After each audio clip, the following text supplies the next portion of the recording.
Assalamualaikum warahmatullahi wabarakatuh. Salam sejahtera untuk kita semua. Namo Buddhaya, Salam, Om Swastiastu, dan salam kebajikan.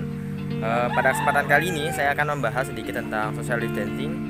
Social distancing, apa itu social distancing, dan bagaimana social distancing yang berlaku di sekitar kita. Namun sebelum itu, dan sebelum menuju ke pokok inti pembahasan sebenarnya, marilah kita lihat terlebih dahulu video yang satu ini.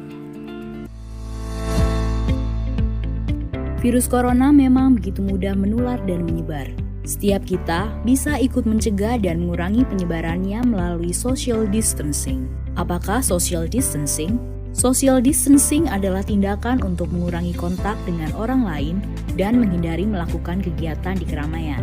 Bagaimana bentuk social distancing yang perlu dilakukan? Beberapa anjuran utama antara lain, menghindari keramaian, misalnya situasi, kegiatan, atau acara besar yang dihadiri orang banyak dan berdesakan.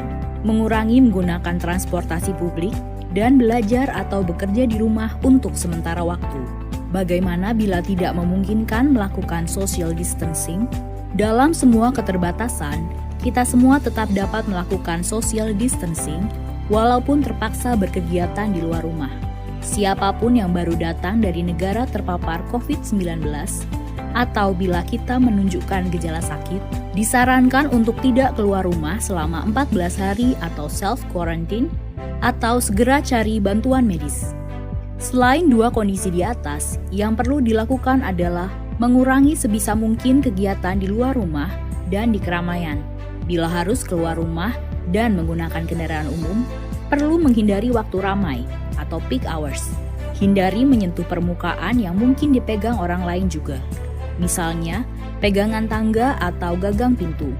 Bila harus berpergian dengan pesawat, kereta, atau bus, cari tahu mengenai status keamanan tempat yang akan kita datangi.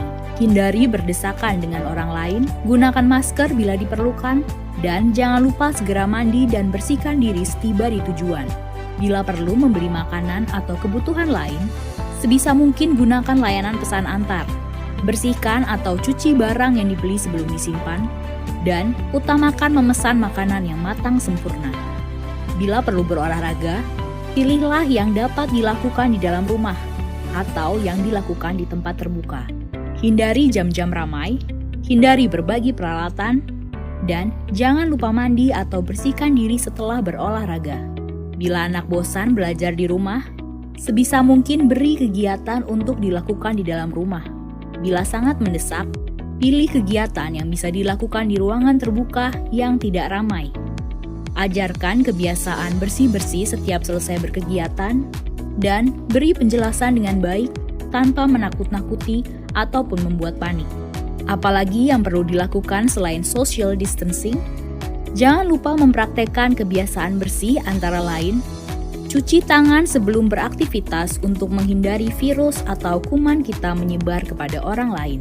Cuci tangan setelah beraktivitas agar kita terlindung dari virus atau kuman dari luar. Mandi dan berganti pakaian secepatnya setelah berpergian untuk memastikan rumah dan lingkungan tempat tinggal kita tidak terkontaminasi.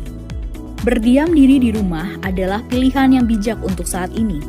Namun demikian, social distancing bisa diterapkan di mana saja. Beri empati kepada saudara-saudara kita. Kondisi masing-masing berbeda. Mari tingkatkan solidaritas.